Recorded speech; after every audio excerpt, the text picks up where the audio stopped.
Prošle godine sam bio top 30 i nažalost sam povredio petu i nisam mogao da igram pola godine i pao sam na rang listi.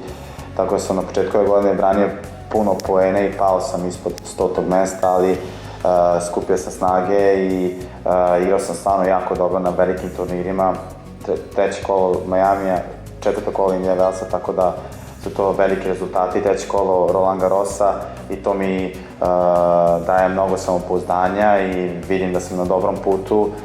Na Roland Garrosu sam dobio 2 dobra igrača, izgubio Tsitsipasa stvarno jako tesno, ali sve u svemu sam stvarno zadovoljan i volao bih da tako i nastavim.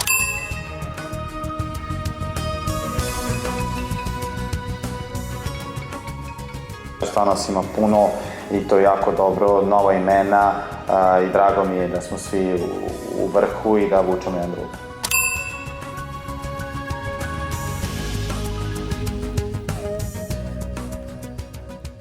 Sigurno da mi je taj Pariz mnogo pomogao i tada sam shvatio stvarno da mogu da pobeđujem sve najbolje igrače na svetu. Igrao sam finale Mastersa koji je stvarno veliki rezultat. Posle toga taj peh se desio, ali sam stvarno verovao u svoju igru, verovao sam u sebi i eto, ove godine sam dobro krenuo. Treće kolo Australije, treće kolo Roland Garrosa, tako da su to sasvim lepi rezultati i mislim, to je neki početak i ja verujem da mogu mnogo više.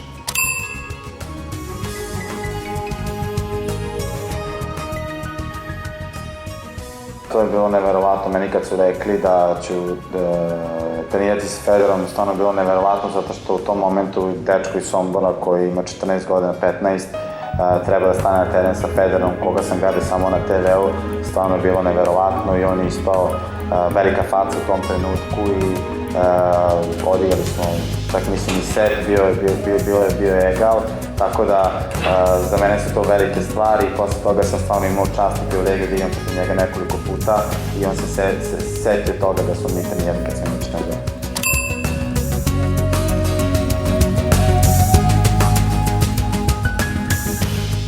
Novak je bio tad povređen od problema sa alergijom i ja sam te godine do polufinale i žao mi što tog trena više nema.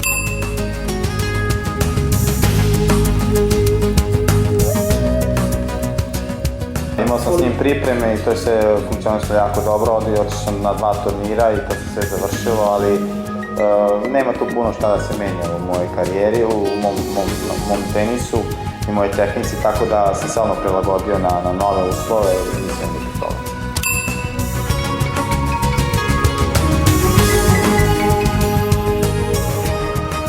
Imamo mlad, dobar tim, pun snage, energije, tako da možemo da dobijemo dobre igrače i ja verujem u nas i selektora, mislim da možemo pobediti sad.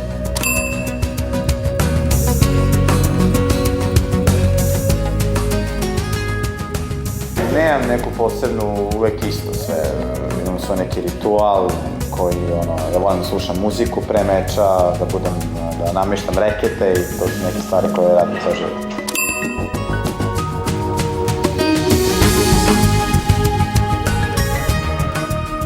Ja volim da slušam muziku, da sam sa prijateljima, da šetam, da vozim bajs i to se van tenisa.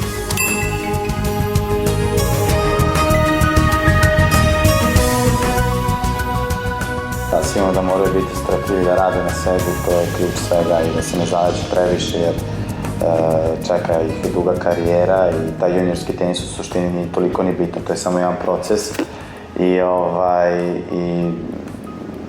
ne moraju svi da gledaju Novaka Đokovića jer on je jedan jedini.